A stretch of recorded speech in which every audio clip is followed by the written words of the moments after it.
acara ini bisa terlaksana dengan baik. Mudah-mudahan lancar sampai akhir. Kepada seluruh peserta, Bapak Ibu guru saya, mohon maaf jika saya lancang ada di depan sini, tapi insya Allah ini hanya untuk sekedar sharing saja.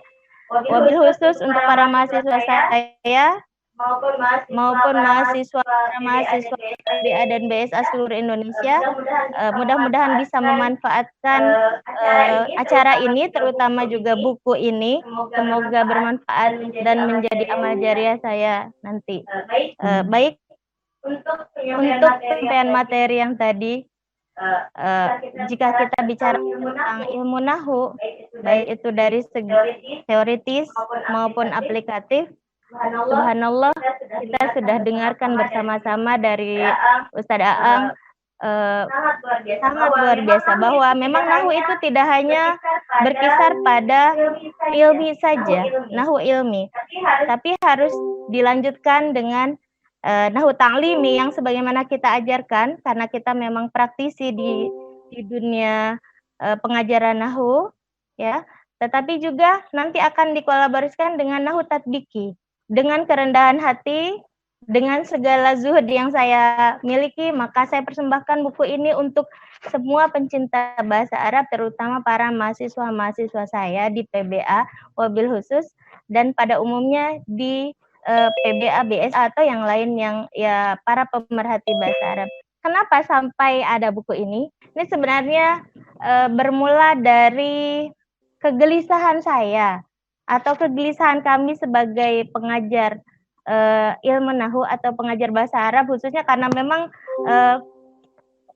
kita sering sharing bahwa para pengajar bahasa Arab itu dalam mengajarkan materi kepada anak didiknya. Nah, terutama kalau saya pribadi berarti karena saya adalah pengajar nahu, alhamdulillah dari 2002 saya dipinang oleh seorang profesor, yaitu Profesor Dr. Ahmad Tibraya MA, untuk menjadi asisten beliau di bidang ilmu nahu, dan saya jalani itu sampai detik ini. Suka duka, banyak sekali pengalaman yang saya terima dari beliau, bagaimana cara menyampaikan materi dengan sangat mudah, lugas, tapi sangat berbobot. Itu saya sangat belajar secara pribadi, saya sangat mempelajari itu dari beliau. Ada dua orang yang sangat menurut saya sangat penting di perjalanan hidup saya, yang saya anggap mereka berdua adalah motivator terhebat untuk kajian nahu. Itu ada yang pertama itu saat saya belajar di pondok, itu ada Ustazah Enah Wainah. Mudah-mudahan Ustazah sehat ya Ustazah. Beliau itu mengajarkan nahu sangat enak, luar biasa. Walaupun sebenarnya nahu di kalangan kita itu susah ya gitu loh. Nah, tapi kalau beliau masuk, kalau beliau mengajar itu luar biasa, ringan tapi pokoknya enak. Saya benar-benar favorit sekali itu sama Ustazah Wainah. Dan pas saya masuk ke UIN Jakarta, itu juga saya punya dosen favorit juga untuk bidang nahu. Ternyata Prof. Tibraya itu meminang saya untuk menjadi asistennya, karena beliau sangat enak. Jika ngajar nahu itu saya anggap luar biasa enak gitu.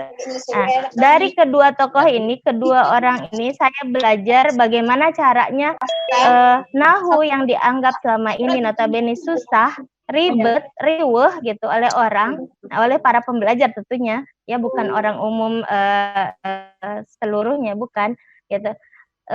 Saya memiliki motivasi bagaimana caranya biar ini dijadikan lebih mudah, lebih enak, lebih simpel, tetapi tanpa mengurangi esensi nahu itu sendiri.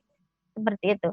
Kaca dari kedua tokoh ini, kedua orang ini, metodologi penyampaian materi maupun yang lain-lainnya, dan alhamdulillah saya masih dipercaya sampai detik ini mendampingi beliau juga. Terima kasih Bapak Prof. Tib sudah membimbing saya, dan izinkan hari ini saya selaku murid Bapak untuk untuk mempersembahkan bukan karya, tetapi ya anggap aja coret-coretan saya yang seperti ini dengan segala kelebihan dan kekurangannya, seperti itu. Ini merupakan buku Nahwu kedua saya setelah Al-Mukhtasar fin Nahwi.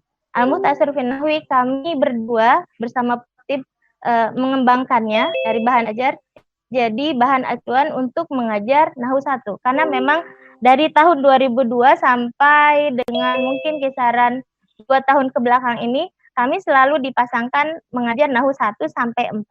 Lalu setelah itu, yang ingin disampaikan dalam buku ini betul sekali menyajikan tidak hanya tata bahasanya saja, tetapi juga menyajikan tidak hanya nahwu ilmi seperti yang disampaikan oleh Ustadzah Ang tadi, tetapi juga ada di dalamnya nahwu ta'limi karena gradasi pemaparannya juga dimulai dari sesuatu yang lebih mudah seperti itu. Ini untuk materi nahwu 4 Bapak Ibu. Ada af'al roja, muqarabah dan syuru sampai dengan munada seperti itu. Tetapi kajian yang ada di dalamnya itu bagaimana kita membahas tentang makna juga di sini. Bahwa di sana misalnya ada kata di ta'jib misalnya. Itu kan ada 2 silghah. Yang pertama ma'ajmala, yang kedua adalah ajmil bi seperti itu. Itu yang biasa tertera di dalam kitab kita. Lagi mohon maaf karena kalau kita bicara tentang teori atau ini untuk para mahasiswa di Nahwu 4 seperti itu. Jadi tidak syumul karena memang ada gradasi 1, 2, 3, 4 seperti itu. Tapi kalau misalnya disisipkan di dalamnya nahwu ilmi, maka sudah ditampilkan di sini. Ta'ajub itu tidak hanya sebatas 2 sighoh saja misalnya. Ada juga beberapa ta'ajub yang sifatnya bukan qiyasi tetapi simai seperti itu. Nanti ada juga bagian misalnya bagaimana alif lam itu bermakna sangat dalam dibandingkan dengan yang tanpa alif lam seperti itu. Alif lam bermakna misalnya yaitu lil madhi, lil hadir wal istiqbal, sementara yang duna ta'rif atau duna alif lam maka dia hanya berkisar makna antara hadir dan mustaqbal saja seperti itu. Dan ada satu keunikan yang saya ingin tonjolkan di sini bahwa nahwu jangan sampai dibikin ribet, jangan sampai dibikin pusing oleh para mahasiswa kita. Bagaimana kita menyampaikan itu dengan gampang, mudah, gitu ya, lugas, gitu. Maka saya coba tampilkan di sini di dalam buku kedua ini juga, gitu. Dengan banyak sekali contoh plus i'rab lengkap. Lagi-lagi i'rabnya tidak seperti yang kita sudah terima, diajarkan saat dulu kita belajar nyantren, misalnya yang sepanjangnya tadi seperti disampaikan oleh Prof. Tibraya, guru saya, maka di sini ditampilkan hanya sebatas unsur i'rab yang ada 3 itu saja. Ada i'rab juga, ada mauqi itu hanya berkisar hanya marfu'at, mansubat, majrurat, wal mazlumat gitu ya. Nah, sementara hukum itu antara yang mabni dengan yang mu'rab. Kalau mabni berarti dia berkaitan dengan apakah jenis kata tersebut seperti itu. Dan yang paling gampang adalah menentukan mabniun alanya. Itu kan kita tinggal lihat di akhir atau harokat akhir kata tersebut saja gitu. Begitu mudah, setelah ada mabni hanya ada satu lagi yaitu mu'rab. Jika kita menyebutkan hukumnya adalah mu'rab itu berarti dalam tanda petik ada marfu, ada mansub, ada majrur, ada juga majzum gitu ya.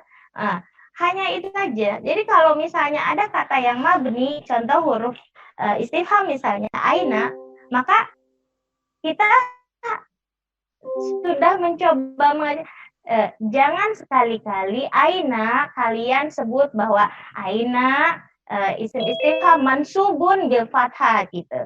Tidak bisa, karena memang dia mabni. Maka kalian jangan sebut-sebut kata pada isim mabni itu ada mansub, marfu, majrur atau yang lain-lain. Tetapi langsung aja mabniun ala titik-titik seperti itu. Sementara kalau dia isimnya adalah mu'rob alias yang bisa berubah-ubah, maka jangan sebut-sebut kata mabniun lagi, tapi harus marfu'un, mansubun, majzumun atau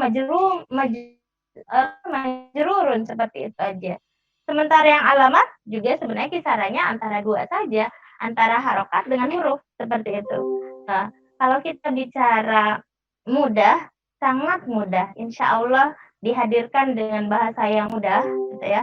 Terus i'rabnya juga sangat mudah, simpel, tetapi tidak mengurangi esensi yang ada. Mudah-mudahan buku ini bisa bermanfaat, ya, bermanfaat untuk semuanya. Lagi-lagi jika ini dikatakan dalam tanda petik sudah ada buku ajar seperti itu, saya belum berani karena memang komponen dalam buku ajar itu sangat banyak dan saya masih belum melengkapi itu. Lagi-lagi Bapak Ibu, dengan keterbatasan kita mengumpulkan materi itu jauh lebih cepat, lebih gampang, lebih mudah ketimbang kita mempersiapkan takwimat atau evaluasi atau tes-tes soal segala macam, karena itu luar biasa butuh waktu yang sangat lama seperti itu. Jadi ini bukan akhir, karena memang masih banyak sekali yang harus diperbaiki segala macam. Akan tetapi saya merasa bahwa ini merupakan buku yang cocok untuk ditawarkan kepada para mahasiswa kita agar mereka bisa memahamkan diri mereka tentang materi-materi tersebut, seperti itu ya. Akhirnya mungkin karena waktu juga yang sangat membatasi, terima kasih untuk semua kalangan yang sudah menyaksikan ini. Terima kasih untuk teman-teman juga, terutama Hatta, karena bantuannya juga acara ini bisa terlaksana. Terima kasih banyak. Mungkin itu dari saya. Silahkan, nanti akan dibahas oleh para pembedah, yaitu Bu Enlala Alawiyah MA. Mohon maaf atas segala kekurangan. Billahi taufiq wal hidayah.